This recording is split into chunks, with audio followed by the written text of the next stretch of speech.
Miss झाली ना आपल्या परिसरातील ताजी अपडेट?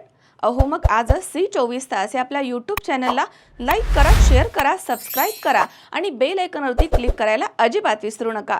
नाशिक शहरामध्ये संत श्री गजानन महाराज यांचा 148वा प्रकट दिन मोठ्या भक्तिभावात आणि उत्साहात साजरा करण्यात आला आहे।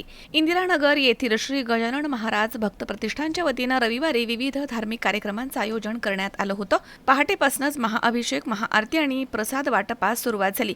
यावेळी भव्य पालखी सोहळ्याचं आयोजन देखील करण्यात आलं होतं। पालखीनं श्री गजानन महाराज मंदिरापासून कमोदनगर, महिला बँक, बापू बंगला तसेच रथचक्र, चारवाक चौक असा मार्गक्रमण करून पुन्हा मंदिरामध्ये प्रवेश केला। पालखी मार्गावरती ठिकठिकाणी भाविकांनी पुष्पवृष्टी करत स्वागत केलंय। महाआरती आणि महाप्रसादाचा लाभ घेण्यासाठी मोठ्या संख्येनं भाविक भक्त या ठिकाणी उपस्थित होते। भजन आणि नामस्मरणानं परिसर अगदी भक्तिमय झाला होता। जळी स्थळी अन काष्टी केवळ गजानन मूर्ती आणि गणगण गणात बोते या जयघोषामध्ये संपूर्ण परिसर अगदी दुमदुमून गेला। रात्री उशिरापर्यंत गजानन महाराजांच्या दर्शनासाठी या ठिकाणी रांगा लागल्या होत्या। आज गजानन महाराजांचा प्रगट दिन आहे। मंदिराला बांधून आता 36 वर्ष आता पूर्ण झाले।